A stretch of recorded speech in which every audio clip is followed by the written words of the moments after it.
જો આ સાગબારા તાલુકાના 12 જેટલા ગામના લોકો આ જંગલની જમીન ખેડે છે. એમના બોર્ડર પર, સાગબારાના બોર્ડર પર ઉમર તાલુકો આવેલો છે, ત્યાં છેલ્લા 20 વર્ષથી ખેડે છે. અને એમને ન્યાય ન મળતા એ લોકો ધરણા પર બેઠા છે. અને 15-16 દિવસ થતાં અને સરકારમાં પણ અમે વારંવાર રજૂઆત કરી હતી. અને માનનીય મુખ્યમંત્રી ભૂપેન્દ્રભાઈ પટેલ સાહેબ વિદેશ છે, પણ તેમની સૂચનાથી ગઈકાલે નાયબ મુખ્યમંત્રી હર્ષ સંઘવીએ મિટિંગ બોલાવી. એ મિટિંગમાં ટ્રાઇબલ મંત્રી નરેશભાઈ પટેલ હતા, વન મંત્રી અર્જુનભાઈ મોઢવાડિયા, પીસી બરંડા સાહેબ તથા બીજા અન્ય ટ્રાઇબલ જે મંત્રીઓ એ બધા હતા, ગણપતભાઈ પણ હતા. આ બધાની હાજરીમાં ઉપસ્થિત વન વિભાગના રાજ્ય સરકારના અધિકારીઓ પણ હતા. તો બધાની વચ્ચે આજ મેં વાત કરી કે 20 વર્ષથી જંગલની જમીન ખેડે છે. છેલ્લા 2 વર્ષથી ઉમરપાડાના વિવાદના બહાના હેઠળ જંગલ ખાતાવાળે એમને ખેડતા રોક્યા છે. તે ખેડાણ ચાલુ કરી દેવડાવો.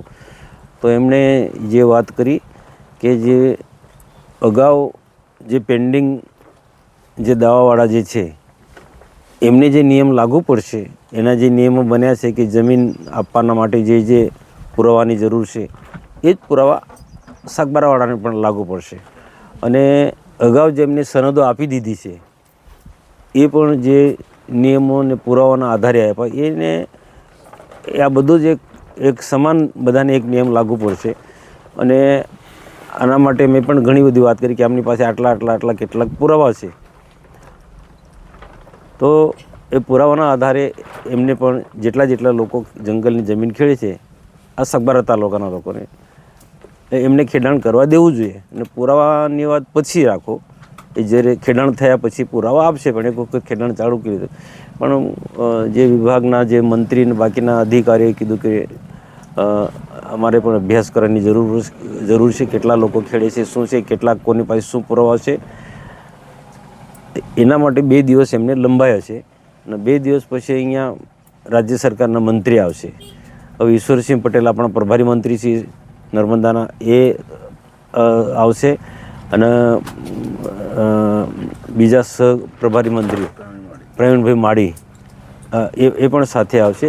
અને અહીંના લોકો સાથે, ધરણા પર બેઠેલા લોકો સાથે મંત્રણા કરી અને એમના શું પ્રયાસ થશે કે ધરણા હમણાં સમાપન કરાવે કે પારણા કરાવે.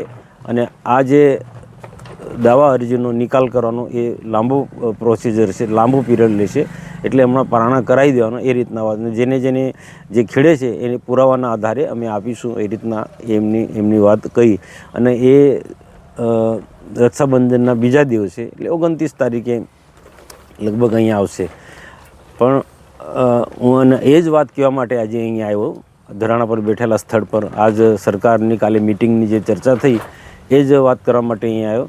પણ અહીંયા શું છે, ઘણા બધા લોકો ઘણા સમયથી ધરણા પર બેઠેલા છે અને 20 વર્ષથી ખેડે છે. અને એમને 2 વર્ષ તો એમને છોડાવી જમીન.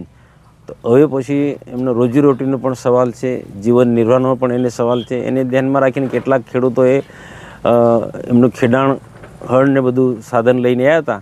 અને ગઈકાલે જ એવો નિર્ણય લીધો હતો, અમારી ગાંધીનગર હતો ત્યારે નિર્ણય લીધો કે બધા સામૂહિક રીતના ખેડાણ ચાલુ કરવાના છે. તો આજે હળ ને બધું લઈને આવ્યા હતા. તો અમે તો સમજાય કે ભાઈ થોડો ટાઈમ સરકારની મિટિંગ થવા દો, પછી આપણે પણ ખેડૂતો ને આ જે સિઝન જાય છે અને વરસાદ પછી ખેંચાય તો પછી 2 વર્ષ તો ફેલ ગયા, એટલે 3જું વર્ષ પણ ફેલ ના જાય એટલા માટે ખેડાણ આજે એમને એ ચાલુ કરી દીધું છે. અને અમે જે તે વિભાગને જે અમે સમજાવી રહ્યા છે કે જેમ બને તેમ આ બાકીના ગુજરાતભરના જે લોકો જે પેન્ડિંગ દાવાવાળાનો સરકાર જે કાર્ય હાથ ધરવાની છે, કે જે 70-80 હજાર પેન્ડિંગ દાવા છે એ બધાને ઝડપથી આપવા માટે ગઈકાલે હર્ષ સંઘવી સાહેબે એમના વિભાગના અધિકારીને સૂચના આપી. તો એની સાથે પણ આને પણ સામેલ કરી લેવું જોઈએ. આજે પેન્ડિંગ દાવા જે છે ગુજરાતના 70-80 હજાર જેટલા, તો એ ઝડપથી આ મળી જાય અમે બધાએ પણ આગ્રહ કરી કે ભરૂચ નર્મદા જિલ્લાની સાથે બીજા મંત્રીઓ હતા એમને પણ આગ્રહ કરી કે આખા ગુજરાતની અંદર જે જિલ્લાના પેન્ડિંગ દવા છે રાજ્ય સરકાર પાસે પડે એ બધાનો ઝડપથી નિકાલ થઈ જવો જોઈએ. ને વર્ષો નીકળી જશે તો પછી લોકોમાં નારાજગી ઊભી થશે.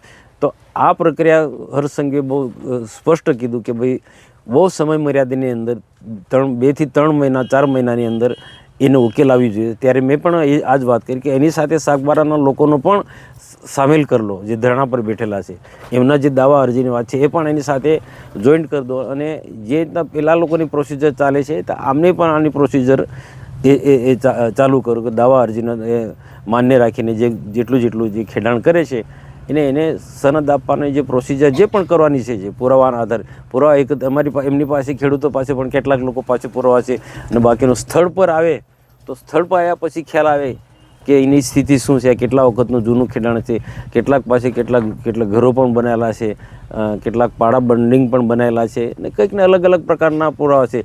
સેટેલાઇટમાં પણ કેટલાક લોકોના આવ્યા છે. એટલે જે પણ જે એને પુરાવા જોઈએ છે એ પુરાવાના આધારે એક વખત એમને આ જમીન આપી દેવી જોઈએ એ રીતના વાત થઈ. અને 29 તારીખે 2 મંત્રીશ્રી આવે છે, પ્રવીણભાઈ માળી અને ઈશ્વરસિંહ પટેલ.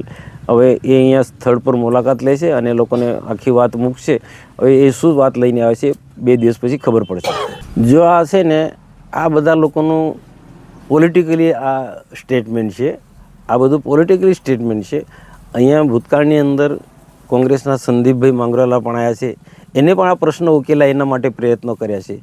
તુષારભાઈ ચૌધરી એ પણ આવ્યા છે, એને પણ આ પ્રશ્ન ઉકેલાય એના માટેના આ બધા પ્રયત્ન કર્યા છે. તો આને મારે એક વિનંતી છે કે એને રાજકીય સ્વરૂપ ના આપવું, કોનું સરકારમાં ઉપજે કે નથી ઉપજતું એ વાત શું કામ કરવી જોઈએ. અને તમારે જે આંદોલન કરવું છે તો એમાં તમે સ્ટેટમેન્ટ શું કામ આવો છો? ધરણા પર આમરણાં પર બેસી જાઓ ને ભાઈ, ધરણા પર આમરણાં પર બેસી જાઓ. તમને કોઈ ના પાડી છે? એ બધા જ લોકો આવ્યા છે. અહીંયા આમ આદમી પાર્ટીના બી નેતા આવ્યા છે, કોંગ્રેસના નેતા બી આવ્યા છે, ભાજપના નેતા બી આવ્યા છે અને બધાએ પોતપોતાની રીતના સ્ટેટમેન્ટ હોય, બધાએ પોઝિટિવ, અનંત પટેલ સિવાય બધાએ પોઝિટિવ સ્ટેટમેન્ટ આપ્યા છે.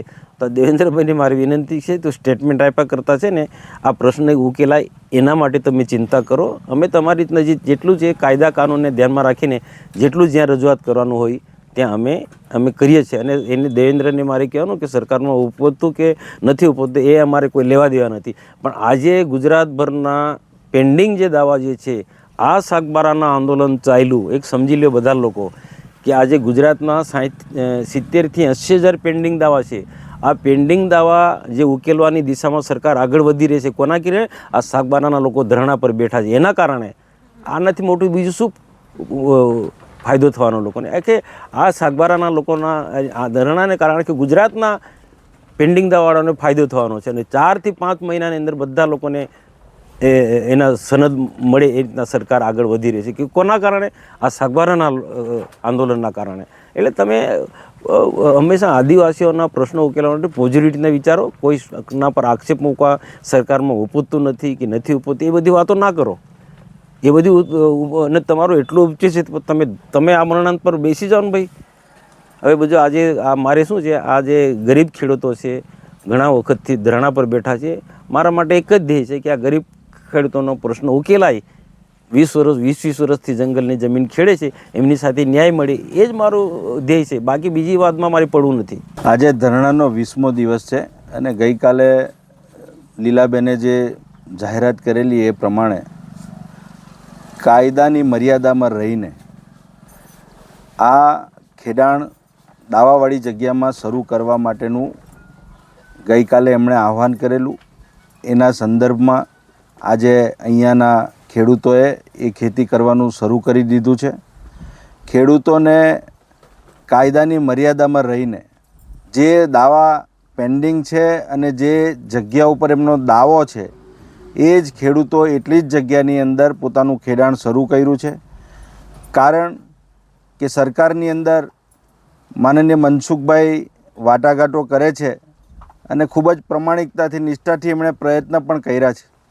પરંતુ એ પ્રક્રિયાની અંદર જે વિલંબ થાય છે અને વિલંબના કારણે આ જે સિઝન છે એ સિઝન ખેડૂતોને જતી કરવી પોસાય એમ નથી. આજે એમના જીવન નિર્વાહનો પ્રશ્ન છે અને આ જે આંદોલન લીલાબેને ઉપાડેલું છે એ માત્ર સાગબારાના 12 ગામના ખેડૂતો માટે આશીર્વાદરૂપ નથી સાબિત થવાનું, પરંતુ ગુજરાતના 1 લાખથી પણ વધારે દાવાઓ વર્ષોથી પેન્ડિંગ છે અને એના માટે એમણે સરકારને મજબૂર કરી દીધા છે. એના માટે હું એમને પણ અભિનંદન આપું છું. સરકારમાં રહીને ખેડૂતોની વાત કરવી, ખેડૂતોની ઉગ્રતાથી રજૂઆત કરવી, એના માટે અમારા ભરૂચના સાંસદ સભ્યશ્રીને પણ હું અભિનંદન આપું છું. અને સૌથી વિશેષ અભિનંદન અહીંયા બેઠેલા સૌ ખેડૂતોને આપું છું કે જેમણે 20-20 દિવસથી પોતાના ઘરનો કદાચ ચૂલો નહીં સળગતો હોય, પરંતુ અહીંયા ભૂખા તરસ્યા આવીને અહીંયા બેસી અને લીલાબેનનો હોંસલો વધારવાનું કામ કરેલું છે. અને સમગ્ર ગુજરાતના જે આદિવાસી ખેડૂતો છે કે જે વર્ષોથી જંગલની જમીનની અંદર સનદ માટે પ્રતીક્ષાની રાહ જોઈને બેઠા છે, એવા લોકોને પણ એમનું એક સ્વપ્ન પૂરું થાય એ દિશાની અંદર આ ખોપીનું આંદોલન આગળ વધી રહેલું છે. ત્યારે વિશેષ આજે કોઈ રાજકીય વાત કરવી નથી, પરંતુ આ રાજકારણથી ઉપર ઉઠીને આ એક સામાજિક ભાવનાનો મુદ્દો છે. આદિવાસી સમાજ કે જે પોતાનું એક ટંકનું ટાણું પણ એને મેળવવા માટે ફાફા પડતા હોય છે અને એવા સમયે એ ખેતીથી વંચિત રહી જાય અને એક સિઝન ગુમાવવી પડે તો એણે એનું ભરણ પોષણ કેવી રીતના કરવું એનો પણ પ્રશ્ન ઊભો થાય છે. અને તેવા સમયે સરકારે પણ સંવેદનશીલ બનીને આ દિશાની અંદર જે કંઈક પગલાં ભરવા જોઈએ એ તાત્કાલિક ભરવા જોઈએ. ફોરેસ્ટ ડિપાર્ટમેન્ટને પણ મારું એવું કહેવું છે કે આ ભોળી આદિવાસી પ્રજાને કાગળોની અંદર ઉલઝાવવાનું બંધ કરીને માત્ર 2006નો જે કાયદો છે અને એ કાયદાની અંદર જે પણ જોગવાઈઓ છે એ જોગવાઈઓ પ્રમાણેના પૂરતા પુરાવા આ ખેડૂતો પાસે છે. એ પુરાવાઓને ધ્યાને લઈને માત્ર ગ્રામસભાના ઠરાવની પકડીને તમે આ ખેડૂતોને આ જગ્યાથી વંચિત રાખી શકો નહીં. એના માટે હવે ખેડૂતો પણ જાગૃત થશે અને આવનારા દિવસોની અંદર જે દાવાઓ પેન્ડિંગ છે એ દાવાઓનો તાત્કાલિક નિકાલ થાય. જે દાવાઓ તમે એમ મૌખિક રીતે કહો છો કે અમે નકારી કાઢ્યા છે, તો એના હુકમની બજવણી તમે ખેડૂતોને કેમ નથી કરી? હુકમ તમે બજાવ્યો તો એમાં કયા કારણોસર તમે નામંજૂર કર્યા છે એના સ્પષ્ટ કારણો આપો. માત્ર સેટેલાઇટ મેપિંગ અથવા તો તમારા 1-2 કોઈ ઠરાવની બાબત આગળ ધરીને તમે એ દાવો નામંજૂર કરી શકો નહીં. દાવો નામંજૂર કર્યા પછીના પણ અનેક વિકલ્પો એ ખેડૂતો પાસે ઉપલબ્ધ છે. એની અંદર અપીલની પણ જોગવાઈ છે, પરંતુ માત્ર દાવો નામંજૂર કરી દીધો છે આવી વાત કરીને આ આદિવાસી સમાજના ખેડૂતોને તમે છેતરવાનું બંધ કરો. કારણ કે હવે પછી જો આ જ પ્રમાણેનો જંગલ ખાતાનો પણ વ્યવહાર રહેશે તો આ આંદોલન માત્ર ખોપી કે સાગબારા પૂરતું મર્યાદિત નથી રહેવાનું, પરંતુ સમગ્ર ગુજરાતના તમામ આદિવાસી પટ્ટા ઉપર આ આંદોલન જોર પકડશે. આજે જે જમીન બાબતે અમે ધરણાનું આયોજન કરીને ધરણા પર બેઠા છે એ સમયને આજે અમારો 20મો દિવસ થતો છે. અને બીજી મુદ્દાની વાત એ કે જે ખેતી અમે કરતા છે એ ખેતી કોઈ પિયત નથી કે બગાયત નથી. આ જે ખેતી છે, જમીન છે, એ અમે કે વરસાદના આધારે ખેતી કરતા છે.